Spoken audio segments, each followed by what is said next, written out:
Hey guys, welcome back to the channel, and today we have the new Brook Starburst leverless controller. Let's open this up and see what we got. So here's our controller. Let's get this out of here. So inside the box, we have our shoulder straps. You can carry the controller around. We have our braided USB-C to USB angled cable. We have our tool to open the controller. We have our rings to lock on the straps, and we have our switch puller. Here we have our instructions and a QR code to get your product info and full instructions. Let's get this box out the way. And here's our controller. Let's open this up and see what we got.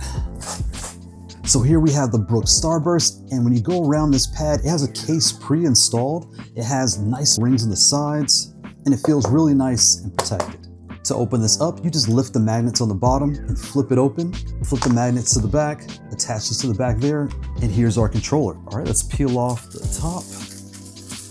So when we go around this controller, there is nothing on the bottom. We have our rail on the right-hand side. On the top, we have our power port in the middle. And on the left side, we have our rail. And we have our case pre-installed. And we go across the body. We have 15 buttons here. We have all our directionals, our action buttons, and we have our L3 and R3 button here. We have our PlayStation button on the top to activate the controller, and all of our action buttons here on the top. We have a function button right here on the top right. This controller is compatible with multiple systems, the PlayStation, your PC, your Nintendo Switch, your Xbox. And when you take your keycaps off, they're actually a concave keycap. They kind of dip in. You can kind of see that right there. This controller comes with your smaller 20mm keycaps, and this controller comes with upgraded switches right out the box, the Kailh V2 white range switches. So with the Kailh V2 switches, you can swap these out to whatever you like and get the perfect feel on this pad. So how do you change the artwork on your Brook Fighter Starburst? Everything you need is right in the box. Take your screwdriver, take out each of your screws. Once all 8 have been removed, you'll take your top off, and the artwork comes right out. And next, if we go deeper, we can take off this layer here, and this is your top plate here. You can take off your rails, and here you have your board attached to the metal base, and your cover is sealed to the metal base. And when you use the switch puller that comes in the box, you can easily remove all these keycaps and switches. Now out the box, my keycaps were pretty tight to the switch, so when I lifted off the keycaps, the switches came out with it, so it was very easy to take apart. I added O-rings to the bottom of my keycaps that took the sound down and made the impact feel a lot smoother. And to remove the switch, just lock it on, shake, and it comes right out. So take your switch, align your pins nice and slow, and just push down. Take your keycap, line up the plus sign, and just push down, and you're all set. And if you want to change the color of your pin buttons on the top, they lift right off. So next, let's pick some artwork.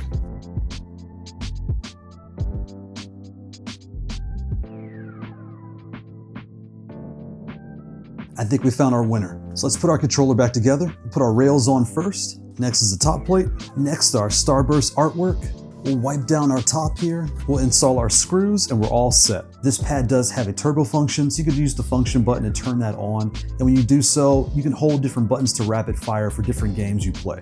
To change the SOCD settings on this pad, you'll take your power cord, connect to the top, hold down the directional you need for your setting, take your power cord, connect to your console, and you're all set. You can change your stick from D-pad to left and right stick by holding the start button and pressing left, right, or down, left stick, right stick, or D-pad. And for games that require special touchpads, you have your left, middle, and right. You can hold your touchpad button and press the left, press the right, or simply press the button alone to access your 3 settings of the touchpad. This pad also comes with custom lighting. You can hold your function button down and press the top 3 buttons up top to change your settings.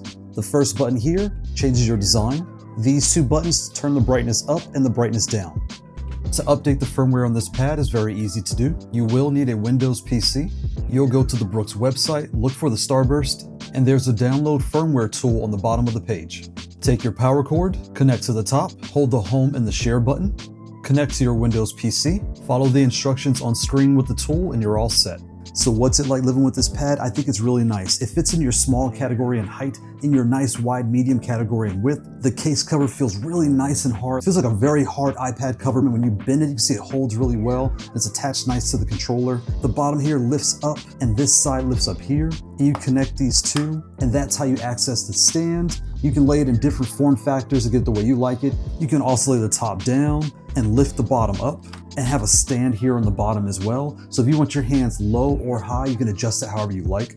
The magnets are really strong, so you will get them set the way you like them, and they'll stay nice and sturdy and won't move at all. The strap that comes with it is really nice. It has a shoulder pad here, so if you're walking around all day, it won't be bothering you with just a strap in your shoulder. These rings, the first time you put them on, you have to find the sweet spot and just kind of clip them on there. But what's nice is they clip on and they stay there. They don't fall off or kind of wiggle loose. That's really convenient. And I like this ring design. I've never seen that before, and it makes a lot of sense. If you're at a tournament or at your locals, you're having to carry a backpack or carry your pad in your hand, just clip these on, close the lid to protect all your front layer, and you just walk around normal. It's so convenient and light. It's really nice.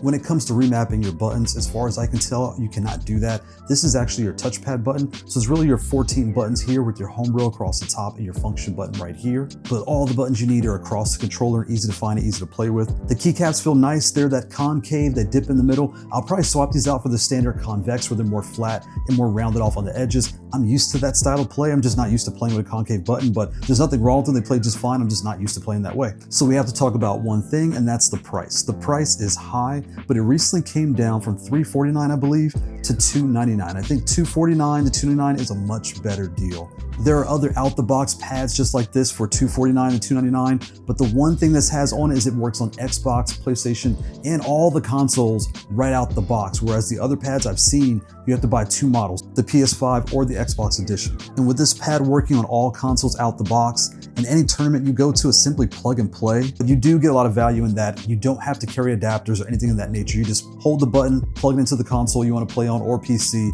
and just go. So that's really nice. When it comes to lap or desk play, this fits perfectly in your lap because it's nice and wide as a larger pad.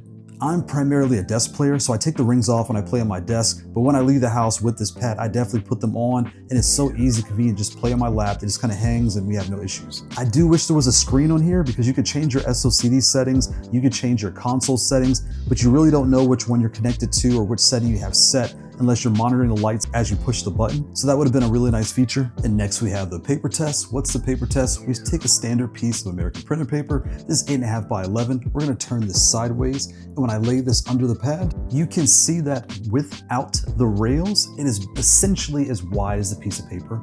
And the rails stick out about the metal head of an adapter. And if you take a piece of paper and fold it down in half, when you lay it on top of this controller, you can see your actual play space is this wide. Now slide it down here, you can see the buttons here and the button there. They fit within this paper here. So why would you do this? If you're at home and wondering what this pad will feel like in person, take a piece of paper, fold it in half, lay it in front of you and play just like this. And that'll give you a good clue what this feels like in person. So how do you connect to your console? The first thing you'll do is take your power cord. You'll connect your power cord to the top. Next, you'll hold down one of these home row buttons based on the console you're connecting to. You can connect to the PS4, the PS5, the Xbox, Nintendo Switch, or your PC. To connect to PS5, hold the button down, take your cord, connect to your console, press the home button, and you're all set. So what's it like playing with this pad?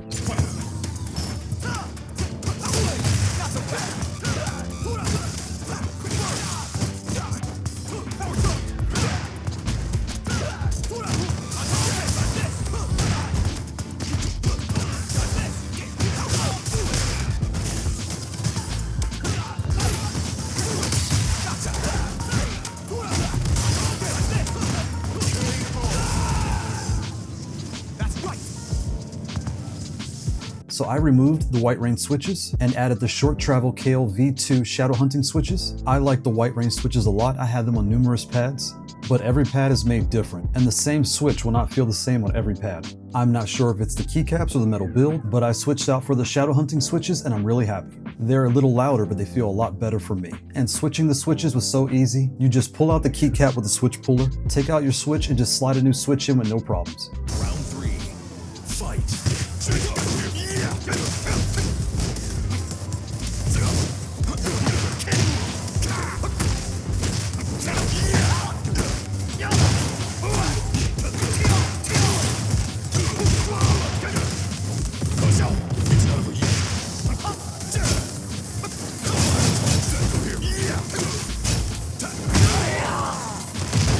So let's get some things on the table and compare.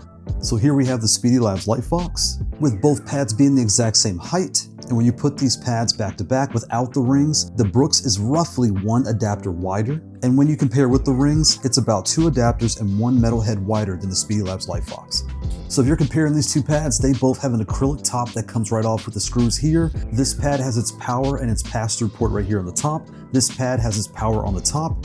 This pad has a screen with all small buttons and one large here on the bottom. This pad does not have a screen, but it has all small buttons across the body and one large across the bottom. This having your standard 12 buttons and this your 15 button layout, with both having their home row across the top, and this pad here having the function in the middle and the function buttons here on the side. This pad has a metal plate on the bottom, and this pad has its rim going around the edges and the built-in cover. This pad does come out the box with a tough GoPro case, so you get protection on both pads. With this pad using your Keychron low-profile optical switches, with this using your Kailh V2 low-profile white range switches out the box. So if you're comparing these two, this pad will require an adapter or booters to get this to work on your PS5, your Xbox, and so forth. This pad will not. This comes with the Brooks board inside, so it works on all consoles and PC just by holding the appropriate button when you plug this in. Here we have the DOIO Hitpad Standard version 1. When we put these two back to back, you can see they are roughly the exact same height, and without the ring, they are the exact same width. And with the ring, the DOIO is not as wide by one adapter. When we look at both pads, this pad has your smaller medium keycaps, these being your 20s and these being your 23s, both having the same size button on the bottom, both having their home row across the top. This pad has its pass-through port on the side and two power ports on the top and the side, while this pad has its power port on the top. This pad having the metal base, and this pad being completely metal on the top and bottom, with the screen here on the top. When you're comparing these two, they both have a nice premium build. This one again has the rings to carry it around. This pad having that metal and durability. This pad will require booters and adapters to work on any of your consoles and will play just fine on PC. And this pad being Brooks will be able to work on any console just with holding a button because it's all built in. You cannot change the artwork on this pad, and you can remove the top to change artwork on this pad. And when we compare this to the Haute42 R16, we can see it is not as tall by one adapter minus the metal head. And this pad minus the ring is not as wide by about one adapter. And with the ring, it is wider by about half the metal head and adapter. So if you're comparing these two, they both use the exact same switches, the Kailh V2 low profile switches. This pad comes stock with your crystal. This pad comes stock with your upgraded white reins. They both have their home row across the top here. This pad having a screen. This pad has one power port on the top and your pass-through port here on the side. This pad has your power port on the top and no pass-through port, as it works on all consoles and PCs just by holding a button to switch consoles and PCs. Both are able to change their artwork. This pad on the top and the bottom, this pad here on the top. And when you compare the spacing on this pad, it is most similar to an R16. It is taller than an S, but nowhere near as wide as a T. So that's the Brook Fighter Starburst. I think you're gonna like it. This pad being your grab and go home or travel pad. When you look at your pros and cons, it comes with a built-in hardcover case, a metal base, white range switches out the box, easy customizations to change your switches and your artwork, a wide metal base to fit across your lap, and a compact form factor to easily carry around. And most importantly, works on all consoles out the box with no adapters required. With the cons being the price. When it came out, it was over $300. It has now come down. And again, working with all consoles with no adapters, choose to grab your controller and go. That's really nice. I want to thank the team for sending this out for review. Thanks for watching.